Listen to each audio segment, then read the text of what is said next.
Todos y cada uno de ustedes están preparados en este momento para poder recibir una palabra de parte del Señor. Amén. Les hago esta pregunta porque no todo el mundo normalmente está preparado para recibir una palabra que viene de parte del Señor. Amén. ¿Estamos aquí todos? Amén. Muy bien, para comenzar yo quiero contarles una historia real de un hombre que se llama David Brainerd. Y con esto yo quiero iniciar lo que va a ser el sermón, la palabra del día de hoy. David Brainerd era un hombre que murió a los 29 años, muy joven realmente, por una tuberculosis fatal que, bueno, lo dejó obviamente delgado. David Brainerd con 40 kilos encima. Escuchen. 40 kilos encima gracias a una tuberculosis. Esto fue cerca de los años 1735. Para ese entonces, obviamente, la tuberculosis no tenía cura. Ahora, ¿cuál es el punto aquí? Porque quiero contarles esta historia. Porque David Brainerd ciertamente era un hombre al cual su papá se le murió cuando tenía 8 o 9 años, su mamá se le murió cuando tenía 13, 14 años, y entonces él se fue a vivir donde unos tíos que eran muy piadosos. David Brainerd, tiempo después, se hizo cristiano, aceptó al Señor a la edad más o menos de 20, 21 años. Pero quiero que ustedes entiendan todo esto, porque ustedes dirán, bueno, ¿qué tiene que ver David Brainerd? Bueno, David Brainerd es uno de los mayores ejemplos de la antigüedad que hoy en día tienen los pastores de sana doctrina. ¿Por qué? Porque este hombre de los 20, 21 años a los 29 que duró, él tuvo exactamente 8 años de conversión. Pero de esos 8 años de conversión, 4 años estuvo de misionero. Y ojo acá, porque David Brainerd obviamente era de los Estados Unidos, pero él no se fue de misionero a una zona normal. No, él se fue a predicarle a los indígenas nativos americanos. ¿Cómo hizo eso? No tengo idea. Aquí viene el punto del que les iba a decir. David Brainerd estuvo en una de las mayores academias bíblicas, de la cual lo sacaron expulsado. Y lo sacaron expulsado porque David Brainerd tenía demasiada pasión, demasiado celo por la palabra de Dios, y era capaz de enfrentar a cualquier persona si escuchaba que la palabra de Dios no se estaba diciendo como verdaderamente era.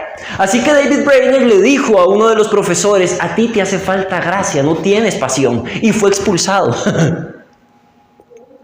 Entonces este hombre fue a una congregación y le dijo: quiero ir de misionero y quiero ir a predicarle a los indígenas nativos americanos. Consiguió un traductor que también le enseñó después a hablar nativo. Y este hombre, escuchen de verdad, este hombre tuvo una congregación indígena nativo americano. Una congregación indígena nativo americano. Estuvo 4 años con esa congregación. Él escribía un diario, que por cierto ese diario hoy en día es un libro. Y en ese diario él escribía cuánto amaba a las personas. Pero aquí quiero que ustedes vean esto, porque todo lo que le dijo el hermano Mao, lo que ha dicho la pastora, hasta este momento tiene un hilo conductor. Este hombre escribía en el diario: nunca he tenido una comida decente. Yo sé que es dormir, decía, yo sé que es dormir en una choza, sé que es que me permitan dormir en una choza indígena nativo americana, pero no sé qué es comer decentemente. Oh, pero cuán maravilloso es Dios. Wow, qué increíble. Porque cualquier persona diría: vaya, háblele a su papá y a su mamá de Dios, y a veces a regañadientes van. Pero este hombre fue a donde nadie probablemente podría haber ido, porque para empezar lo podían matar. Ahora, ¿por qué estoy contando, repito una vez más, esto? Porque así como David Brainerd, que murió a los 29 años por una tuberculosis, dato importante que quiero decirles, desde los 21 años, 22 años tenía tuberculosis. Y cuando él pasó por el estado de misionero, él tenía tuberculosis activa. En su diario él decía de que él tosía sangre, escupía sangre, y aún así seguía predicando, y aún así seguía evangelizando, y aún así seguía con una congregación nativoamericana. Se trasladó de un lugar más o menos a 300 kilómetros en esa condición de tuberculosis, a donde otro sector de indígenas nativos, y adivinen qué, también pegó, pudo hacerlo. Cuando yo leía la biografía de David Brainerd, yo decía, ¿qué puede tener en la cabeza un hombre como estos? Vean, hay personas que porque se les revienta una uña no van al culto. Hay personas que porque el papá o la mamá o el hermano o el tío tienen cara de puño, no le hablan de la palabra de Dios como se debe, porque después se enoja conmigo. Pero los grandes hombres del Señor, yo digo grandes en espíritu, porque todos los hombres del Señor son pequeños. ¿Y saben por qué todos los hombres del Señor son pequeños? Porque saben perfectamente que son débiles y entonces son fuertes.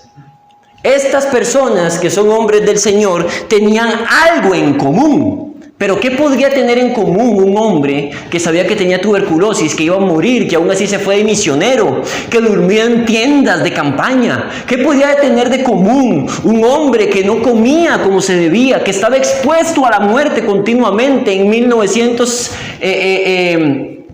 en los años 1735, 30? ¿Qué podía tener en común? Cualquier persona diría, es un fanático religioso. No.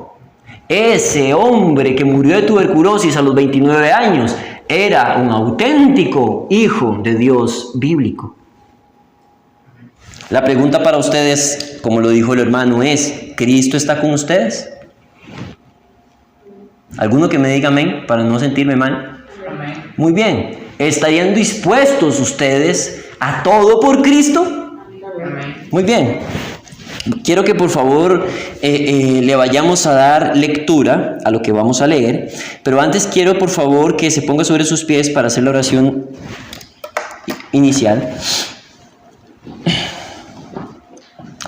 Gracias, amado Señor, Padre Celestial, por este momento que nos has permitido compartir, Señor, en tu presencia, Señor. Padre, yo te pido en el nombre de Cristo Jesús, Padre, que todo lo que vaya a salir de mi boca sea lo que tú quieres que sea dicho, Señor. No permitas, Padre Celestial, que yo diga absolutamente nada, Señor, que venga de mi intelectualidad o carnalidad, Señor, sino que venga, Señor, de lo que es Biblia, Señor, y de lo que viene de tu Espíritu Santo, Padre.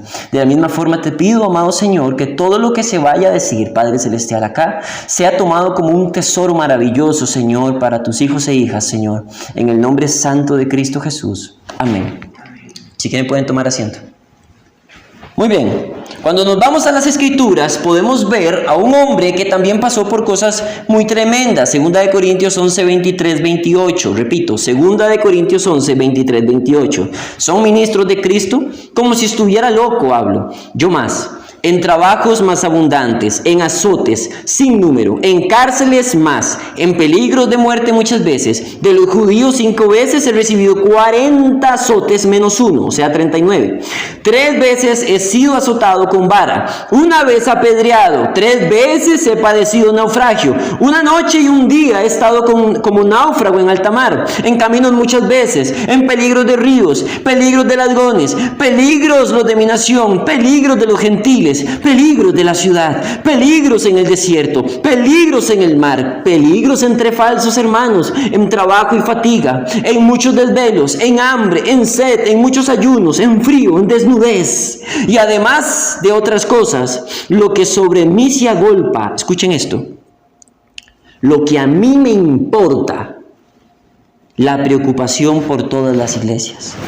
O sea, él contó todo esto no para quejarse, sino para decir, si alguno cree, bueno, yo he pasado por esto, pero lo que a mí me importa es lo que pasa con las iglesias. Vean, mis amados, ¿qué podría tener David Brainerd? ¿Qué podía tener el apóstol Pablo, como lo acabamos de leer? ¿Y qué podían tener los tantos santos de la palabra que pasaron por tantas situaciones y se decidieron a morir incluso por Cristo? ¿Qué podían tener en común? ¿Qué era lo que pasaba por la mente de estas personas que fueron capaces de todo? Ahora, ¿Por qué se está predicando esta palabra? Porque hoy en día el cristiano moderno no es capaz de nada, de absolutamente nada. Pongan atención que para que una persona sea capaz de dormir en tiendas, de comer mal, de hacer lo que tiene que hacer para el Señor, tuvo que haberse despojado del pecado. Pero hoy en día la gente ni siquiera se despoja de eso, incluso se molesta cuando se le dicen en la cara las cosas.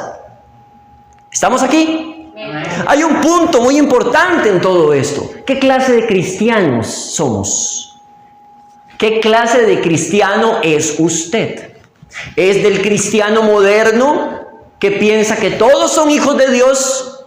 ¿O es del cristiano bíblico que sabe exclusivamente que solo los que le recibieron, creen en su nombre y son obedientes son hijos de Dios? Estos eran hijos de Dios. ¿Tú eres hijo de Dios? Amén. Hazte la pregunta. Dígale al que está a su lado, ¿tú eres hijo de Dios? Ahora, ¿por qué tienes que hacerte esa pregunta? Como lo dije la semana pasada, porque esta no es una pregunta tradicional. Un cristiano no dice, ¿yo soy hijo de Dios? No, porque desde el momento que cree que Cristo existió o que Dios existe, cree que es un hijo de Dios. Pero la Biblia no dice que solamente tenemos que creer solamente. No, es recibirle. Y creer que es obedecerle. O sea, no es solamente creer que Él existió. Amén. Ahora, porque necesito que pongan mucha atención a todo lo que vamos a escuchar el día de hoy. De verdad, es muy importante que pongan toda la atención, la suma atención acerca de esto. Porque hay algo maravilloso que el Señor quiere decirles a todos ustedes.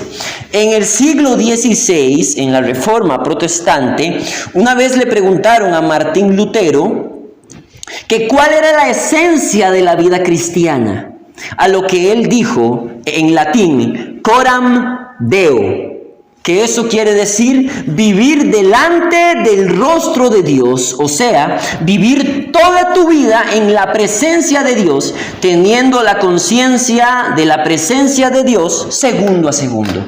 Coram Deo, dígale al que está a su lado, coram Deo. Coram Deo.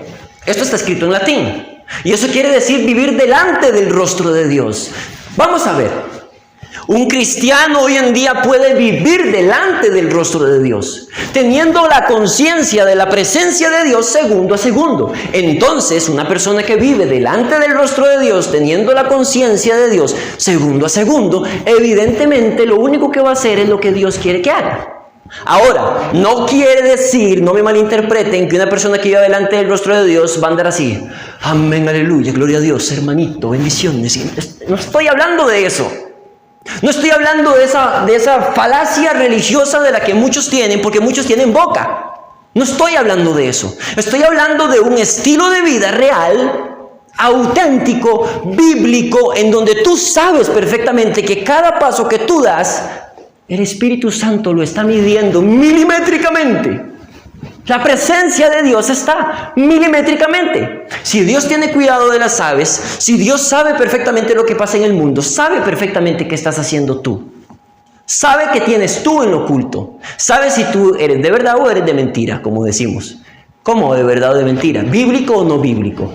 Amén. David Brainerd, por ejemplo, como el apóstol Pablo, como Marcos, Mateo, como Pedro, como David, como tantos de la Biblia, tenían esa conciencia de la presencia que muchos matan por el pecado. Cuando normalmente se practica el pecado, cuando normalmente me tomo unas 3, 4 birras para pasarlo con amiguitos, cuando normalmente llego y me fumo un cigarrito, que para quien no sabía son 30 segundos menos de vida, para quien se fuma un cigarrito, para quien una que otra vez me tiro una carnita al aire, adultero un día, fornico otro, pero todo bien, ahí voy al suavecito, ahí voy caminando, como muchos me dicen a mí. ¿Y cómo estás? Ahí voy caminando en el Señor poco a poco. ¡Qué elegancia la de Francia! ¿Y cómo sabes tú que mañana no te vas a morir? Y tú vas poco a poco, como si la naturaleza del viejo hombre tendría que mejorarse. No, tú tienes que nacer de nuevo. El viejo hombre no tiene que renovarse, no, tú tienes que nacer de nuevo, como lo veíamos la semana pasada en Juan capítulo 3, versículo 3. Amén. Ahora, ¿qué es lo que pasa con esto? Coram Deo, vivir delante del rostro de Dios. Cuando tú vives delante del rostro de Dios, tú vas a tener que comportarte de esa misma forma. Ahora, yo puedo entender que muchas veces tú no le prediques tal vez a tu papá, a tu mamá, a tu abuelo, a tu tío, porque probablemente sea violento y te va a meter ¿verdad? O algo así. Entiendo. Si ese es tu caso, entonces tú tienes que aplicar lo que dice Proverbios 22:24. No te entremetas con el violento. O sea, aléjate. No te entremetas con el violento. ¿Por qué? Porque te puede lastimar, te puede golpear. Pero con tu nuevo nacimiento lo vas a afectar. Date cuenta que si el cristiano moderno está como está, es porque otros cristianos modernos no son lo que aparentan. No tienen un nuevo nacimiento y por ende no incomodan a nadie. Tu presencia y la presencia de Dios que está en ti debería de incomodar al impío. Amén. Amén. Pero el punto aquí es que muchas veces el impío te incomoda a ti y no tú al impío. Ahora, no es que tenemos que incomodar al impío, no sé. Tú tienes que incomodar al impío solamente diciendo lo que es la verdad. Actuando como se debe, bajo la verdad. Coram Deo, vivir delante del rostro de Dios. Hermano, pastor, yo no puedo. Muchas veces me cuesta porque me agreden, porque me ofenden, porque me tratan mal, porque me persiguen, porque me humillan. Porque ustedes saben cuántas veces nos han humillado. ¿Cuántas veces nos han humillado? Pregúnteme si me importa que me humillen. No me importa. ¿Y por qué no me importa? Porque Cristo lo humillaron. ¿Quién soy yo? Y ahora, ¿quién eres tú para no soportar la humillación cuando a Cristo le escupieron en la cara y le siguen escupiendo en la cara a los cristianos que dicen que creen en Cristo? Ah, pero tú eres tan soberbio de que no soportas ser humillado. No soportas una palabrita porque... ¿Qué es eso? Deja que te traten como un reverendo suelo, que al final tus frutos son los que se encargarán de mostrar quién eres. Amén. ¿Creen ustedes que David Brainerd, cuántas personas creen ustedes que hablaron mal de David Brainerd? Un hombre con tuberculosis que se estaba muriendo paso a paso. Cada vez que ese hombre se dirigía a un pueblo, ese hombre iba chorreando sangre. Y 4 años estuvo vivo del ministerio. ¿Cuánta gente no le pudo haber dicho loco, esquizofrénico, vulgar, tonto, irresponsable, solamente por hacer lo que Cristo quería que se hiciera? ¿Cuántas? Seguramente un montón. ¿Creen que le importó? No. Al apóstol Pablo, ¿cuánto no lo ofendieron? ¿Cuánto le hicieron? ¿Lo golpearon? ¿Lo lapidaron? ¿Náufrago? ¿Cuánto pasó ese hombre? ¿Le importó acaso? No. Él estaba solamente en el lugar correcto. Y ahorita van a ver a qué me refiero. ¿Estamos aquí? Amén. ¿Todos estamos aquí? Amén. Bueno, bendito sea el Señor. Ahora, ¿qué tuvieron que hacer ellos, así como todos los que recibieron una conversión, para ser capaces de todo por Cristo? Isaías capítulo 45, versículo 22. Mirad a mí y sed salvos todos los términos de la tierra, porque yo soy Dios y no hay más. Mirad. Quiero explicarles con profundidad esto. Mirad. Escuchen. Mirad. Punto número 1. La palabra mirad está en tiempo presente. No es miraba a mí y sean salvos. O miraste a mí y sean salvos. No, mirad a mí. Mirad, está en tiempo presente. Eso quiere decir que una persona que quiere ser salvo ahora, como dice 2 Corintios 6:2, tiene que mirar ahora. Pero que si tú eres salvo ahora, más tarde tienes que mirar otra vez. Dentro de 1 hora tienes que mirar otra vez. Dentro de 2 horas tienes que mirar otra vez. ¿Por qué? Porque nosotros normalmente no nos damos cuenta que utilizamos los ojos para ver, no para mirar. ¿Y ustedes sabían que ver y mirar son cosas diferentes? ¿Sabían eso? No, bueno, vamos a ver. Les voy a explicar. Ver significa percibir con los ojos los objetos mediante la acción de la luz. Pero mirar significa fijar la vista en un objeto aplicando juntamente la atención. Mirar. Tú tienes que ver un objeto y tienes que mirar la atención. ¿Qué crees tú que tienes que ir a ver? Tienes que irte al Gólgota, a ir a ver la cruz de Cristo. Mirar a mí. Cristo es el que está diciendo, mírenme a mí y sean salvos. Mirad, mirad, miren. Muchos están muriendo en pecado, muchos creen que son santos, muchos creen y no. Y si se mueren, probablemente hoy sea su último día y probablemente no los esté esperando el Señor. Mirad a mí y sed salvos todos los términos de la tierra, porque no hay más. No existe otra salvación que no esté en Cristo Jesús. Amén. Estamos aquí. Y ese es el sentido. Que por eso el cristiano moderno es como es, porque quiere tener su mirada en sí mismo. Quiere tener su mirada en las apariencias. Yo prefiero 1000 veces que a mí me digan que yo soy cualquier clase de cosa. Prefiero que digan que yo no estoy dando testimonio por hacer lo que dice la Biblia, pero hacerlo. ¿Por qué tengo que hacerlo? Porque tengo que salir de... Aunque no me guste. Aunque a ustedes, mis amados, no les guste. Ay, tengo que decir lo que es.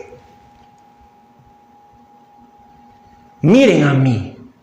Mirad es una palabra muy sencilla. Tú no tienes que ir a la universidad para aprender a mirar. De hecho, tú ves, pero tú miras lo que te conviene.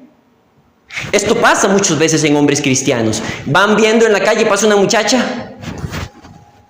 Miran lo que les conviene, ponen su atención sobre eso, porque el ser humano normalmente a través de su vista pone su atención en el pecado, y ahí es donde pierde entonces la atención a Cristo y a la cruz del Calvario. Tú no necesitas universidad para aprender a ver, para aprender a mirar, perdón. ¿Creen ustedes que el apóstol Pablo miraba a Cristo? ¿Amén? ¿Creen ustedes que David Brainerd miraba a Cristo? ¿Creen ustedes que Pedro miraba a Cristo? ¿Creen ustedes que David miraba a Cristo? ¿Creen ustedes que Daniel miraba? ¿Creen ustedes que todos los de la Biblia miraban? Todos los santos miraban. ¿Estamos aquí todavía? Ahora les voy a decir qué es mirar. Mirad a mí y sed salvo. ¿Qué está diciendo Dios? Mírame a mí que estoy sudando grandes gotas de sangre. Mírame a mí que estoy colgado en la cruz del Calvario. Mírame a mí que estoy muerto y sepultado. Mírame a mí que resucité. Mírame a mí que yo ascendí al cielo. Mírame a mí que estoy sentado a la diestra del Padre. Oh, pobre pecador, mírame a mí, mírame a mí. Dese en cuenta que si ustedes no obedecen hoy esta palabra, su presente, su futuro y su porvenir será miserable.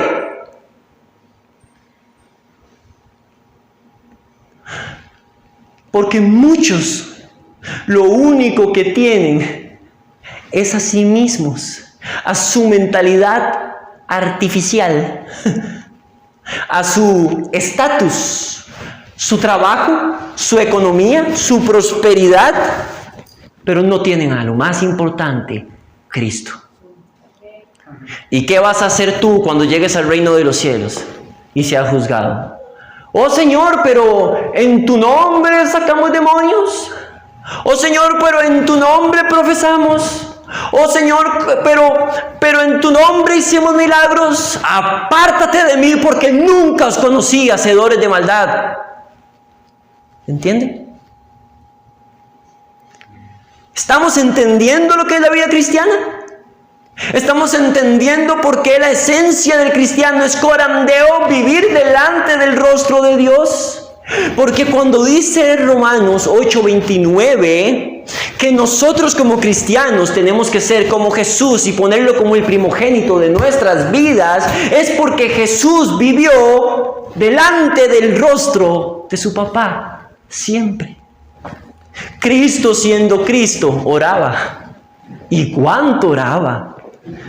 Siendo el Hijo de Dios, pudo haber dicho, ¿para qué voy a orar? ¿Verdad? Soy el Hijo de Dios, ¿para qué voy a orar? No ocupo oración. Por supuesto que sí, hasta en eso Cristo nos dejó ejemplo. Ahora, si tú fueras Cristo, probablemente no orarías. Porque si tú no oras siendo un Hijo de Dios, menos siendo Cristo. Miradme a mí y sed salvos. Dígale al que está a su lado, mira a Cristo y sé salvo. Mira a Cristo y sé salvo. Ahora sí, te vuelvo a hacer la pregunta, ¿Cristo está contigo? Si tú estás en una barca en donde te están golpeando la tormenta, ¿Cristo está contigo en la barca? Ustedes se dan cuenta por qué nosotros los cristianos tenemos que hacer lo que se tiene que hacer, le guste o no le guste a la gente, porque tenemos que tener nuestra mirada en la cruz, en Cristo. Amén. Amén. Ahora, ¿por qué tenemos que tener nuestra mirada también en la cruz, en Cristo? Bueno, Primera de Juan, capítulo 5, versículo 4 y 5. Estamos a punto de terminar. Escuchen esto. Porque todo lo que es nacido de Dios, la palabra en el original nacido de Dios quiere decir nacido de arriba. ¿Recuerdan que ya no es una naturaleza carnal, sino que cuando naces de nuevo es una naturaleza espiritual? ¿Te acuerdas? Que cuando tú naces de nuevo, entonces ya no estás sujeto a los deseos engañosos, viciosos, como dice Efesios 4:22, sino que estás sujeto al cambio de naturaleza espiritual. ¿Se acuerdan que lo vimos la semana pasada? Amén.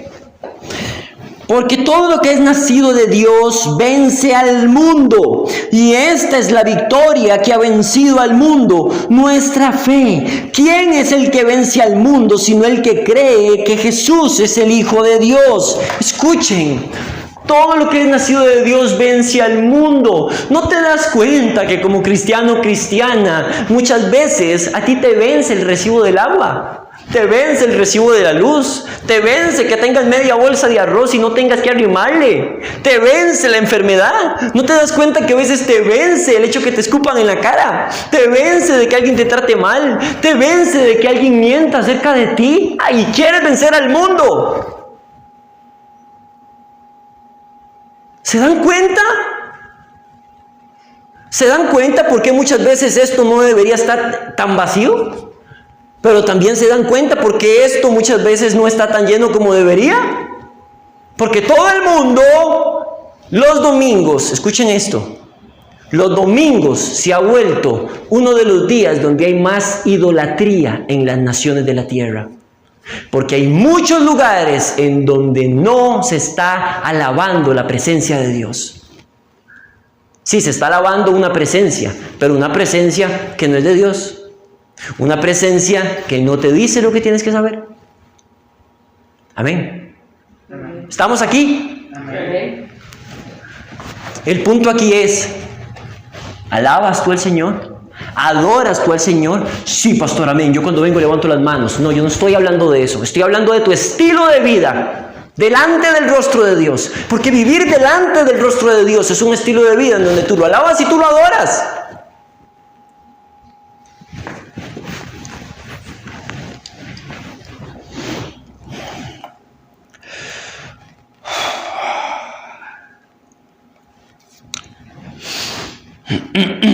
Muy bien.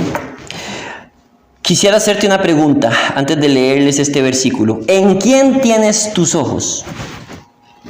¿O en qué tienes tus ojos? ¿Tu mirada está en el Gólgota, en la cruz del Calvario? ¿Tu mirada continuamente a donde sea que vayas percibe a Cristo y lo que hizo por ti? Quiero ir aún más profundo de tu corazón para romper todo lo que esté ahí. Cuando yo te hablo del sacrificio en la cruz del Calvario, ¿qué sientes? Sé sincero contigo mismo, si no estás sintiendo nada, algo malo está en ti. Porque yo no sé tú, yo no sé cuál es la persona que tú más amas y que esté viva, pero si esa persona se cuelga en una cruz solamente para que tú no seas condenado. Estoy completamente seguro que tú vivirías con esa persona en tu mente por el sacrificio que hizo. ¿Saben cuál es el problema? Que como Cristo no lo hemos visto muchas veces, visto con la vista, no mirado, visto, entonces no creemos como se debe. Amén. Ahora sí les voy a leer lo que dice. Hebreos 11:1. Es pues la fe, en el original griego aparece como pistis, que quiere decir confianza o fidelidad, la certeza, que quiere decir seguridad, de lo que se espera, la convicción, o sea, convencimiento, de lo que no se ve. Entonces voy a leérselo con la traducción. Es pues la fe, o sea, confianza o fidelidad, la seguridad de lo que se espera, el convencimiento de lo que no se ve. Hay momentos de la vida en donde nosotros agarramos ese versículo solamente para decir, es que yo estoy esperando un milagro. Es pues la fe, la certeza de lo que le espera, la convicción de lo que no se ve. Mira, no agarres ese versículo para tu conveniencia, porque esto está hablando exclusivamente del Señor. Tú tienes la seguridad de lo que esperas.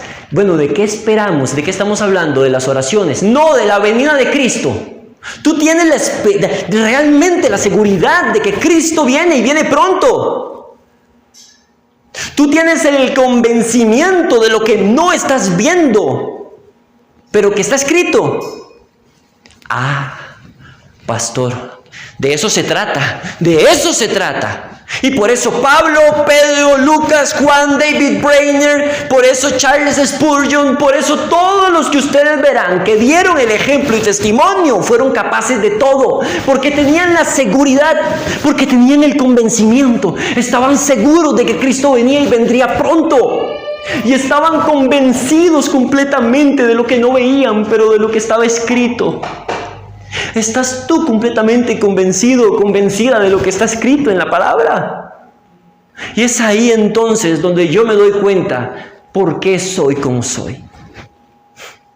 ¿Por qué tengo el carácter que tengo? Porque el carácter que tú tienes, eso es lo que tú eres. ¿Te acuerdas? Eso lo vimos anteriormente. La conducta que tú tienes es lo que tú haces. ¿Qué haces tú? ¿Estamos aquí? Amén, ¿estamos aquí? Amén.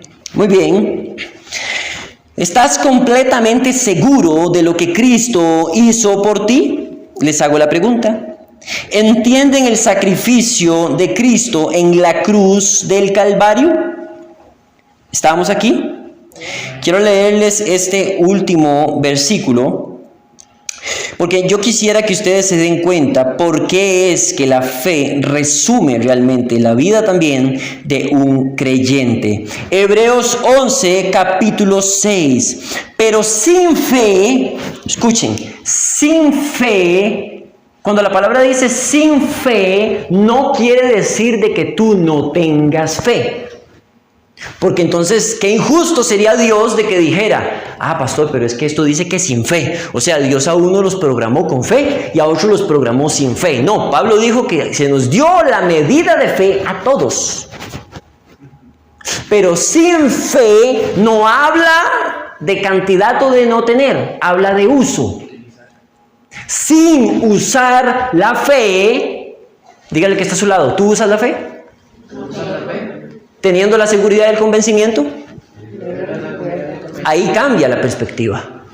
Porque sin usar la fe es imposible agradar a Dios.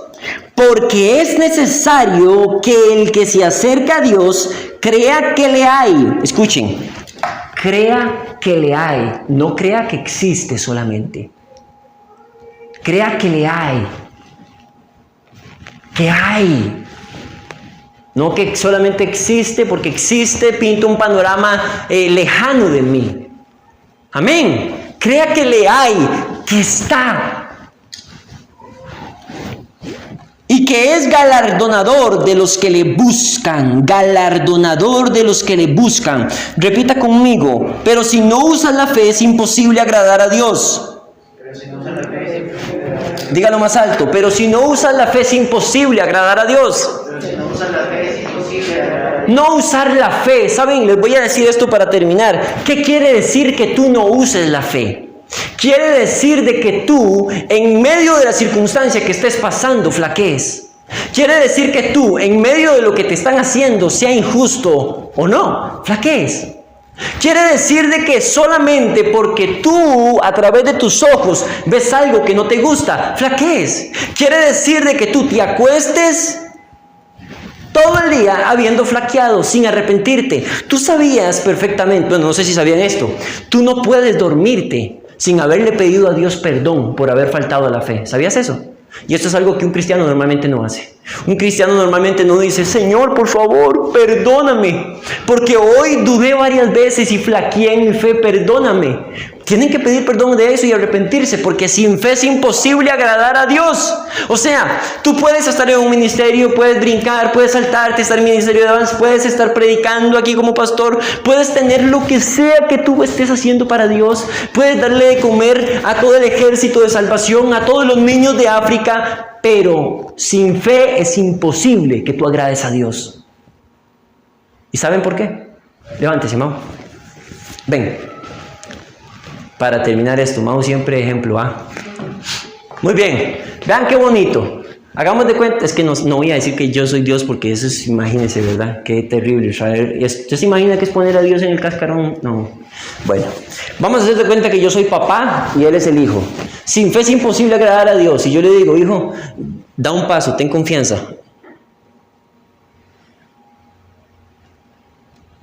Pero dé el paso, ten confianza. Ok. Del otro, ahora no lo dé. Del otro, ten confianza. Ten confianza. Bueno, si ustedes se fijan, ¿qué está haciendo Mau? Dudando. ¿Qué está haciendo Mau? Dudando. Está dudando. Ahora, hay dos clases de duda. La duda cuando es cristiano y no quiere dar el paso por las circunstancias, y la duda, gracias, porque tiene demasiado pecado encima. Si tú tienes una corroncha de pecado encima que estás practicando, evidentemente vas a vivir en duda. ¿Qué vas a poner en práctica si tú pones en práctica el pecado? Duda tras duda. ¿Estamos aquí? Amén. Dígale al que está a su lado: ten fe. Ten fe. Mira, si tú tienes un familiar que no está convertido, si tienes una familia entera que no está convertida, si tienes un familiar que está enfermo, si tienes un familiar que ha sido abucheado, tirado, si tienes un familiar que tiene adicción a las drogas, si tienes un familiar que es lo peor, la peor calaña de este mundo, porque muchos dirían eso, no es porque yo lo diga. Si tú tienes un familiar que todo el mundo dice: este se va a morir así, mira, ten fe. Pero, ¿cómo yo podría tener fe de que Dios puede darle salvación a alguien que yo veo perdido, o sanidad a alguien que yo veo enfermo, cuando ni siquiera tengo la seguridad de la venida de Cristo ni el convencimiento de lo que está en la Biblia? ¿Cómo? ¿Cómo podría yo tener fe para una cosa, pero no para lo más importante? ¿Estamos aquí? Es por eso que pasa lo que pasa. Si yo, les voy a volver a decir esto, si yo les doy a ustedes un boleto de avión, bueno, voy a darles este boleto de avión. Toma, de doña Isabel, agarra esto. Mira qué lindo. Ahora sí, tome asiento. Ese boleto, yo le doy ese boleto y le digo a doña Isabel, y estando capacitada: doña Isabel, ese boleto de avión, con la fe que usted tiene y va a tener que poner, vas a tener que irte a Sudáfrica. Tú con toda tu familia, hijos e hijas, a ir como misionera y hacer lo que Dios quiere que hagas. Y si todos aquí son misioneros y todos tienen un tiquete en la mano, ¿qué hacen? ¿A qué estás dispuesto tú por la fe en Cristo? Tú no sabes ni siquiera poner la otra mejilla y crees que entonces crees en Cristo. ¿Entienden a lo que yo me refiero? Muchos quieren estar en puestos de autoridad, pero no, ni siquiera están preparados para la otra mejilla. Muchos quieren danzar públicamente para que los vean, mientras que le escupen en la cara a Cristo. El punto aquí es, mis amados, todos los días ustedes tienen un boleto en la mano para hacer lo que delante del rostro de Dios quiere que se haga. Amén. ¿Qué hacen ese boleto? ¿Estamos aquí? Amén. Termino con esto. Este pastor que dice termino y no termina nunca.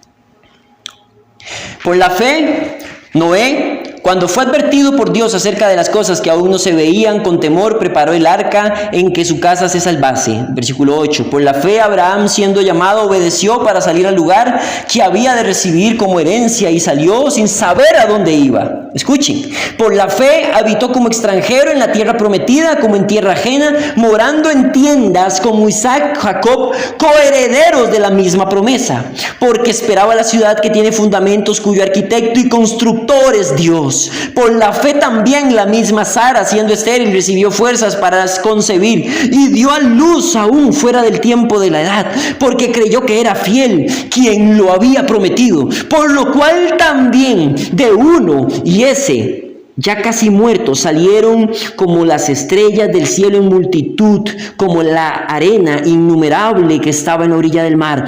Conforme a la fe murieron todos sin haber recibido lo prometido, sino mirándolo de lejos y creyéndolo y saludándolo y confesando que eran extranjeros peregrinos sobre la tierra. Porque los que esto dicen claramente dan a entender que buscan una patria, pues si hubiesen estado pensando en aquella de donde salieron, ciertamente tenían tiempo de volver. Escuchen esto. Por la fe Abraham, cuando fue probado, ofreció a Isaac, y el que había recibido la promesa ofreció su unigénito. Vean, por la fe. Yo estoy diciendo ahora personas que recibieron muchas cosas por la fe. Por la fe.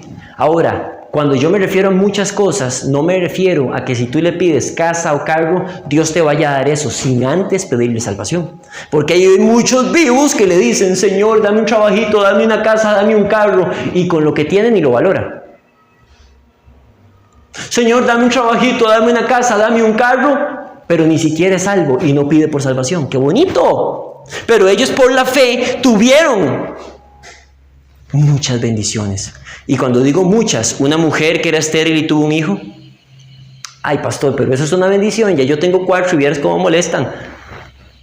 Si para ti un hijo no es una bendición, para mí que perdí 2, créeme que mi hijo es una gran bendición, porque verlo el rostro es yo ver la promesa de Cristo. Ay, pero por la fe, Abraham irse como extranjero y dormir en tiendas con sus 2 hijos es una bendición. Por supuesto. ¿Y quién es Abraham? ¿Y quién fue Isaac? ¿Y quién fue Jacob? Gracias a la obediencia de su padre. Uy, no, pastor. Bueno, si lo vemos así, sí, qué bendición. Claro que es una bendición. Pero lo que pasa es que tú andas en busca de tus bendiciones. Y no lo que Dios quiere como bendiciones para tu familia. ¿Estamos aquí?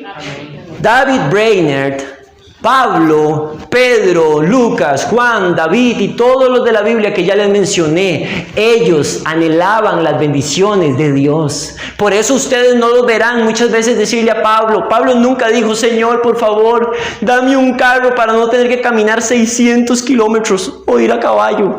Nunca van a ver eso. Porque este hombre lo único que anhelaba es la bendición de Dios, porque vivía delante del rostro de Dios. Pastor, ¿quiere decir que yo no puedo pedir un carro o una casa? Pídelo, pero pídelo primero tú, siendo salvo. Pídelo Dios viendo primero que lo que tienes lo valoras. Si no valoras ni a tus hijos, ¿cómo pides algo material si no valoras ni a tus hijos? Empieza por tu casa. Entonces, ¿qué tenían en común estos grandes? Corandeo. Vivir delante del rostro de Dios, pero además miraban a Cristo, pero además tenían una fe sobrenatural, que no es de este mundo. Amén. Quiero por favor que usted se ponga sobre sus pies. Despedimos la transmisión también a todas las personas que están en la Argentina y en los otros países. Bendiciones de lo alto.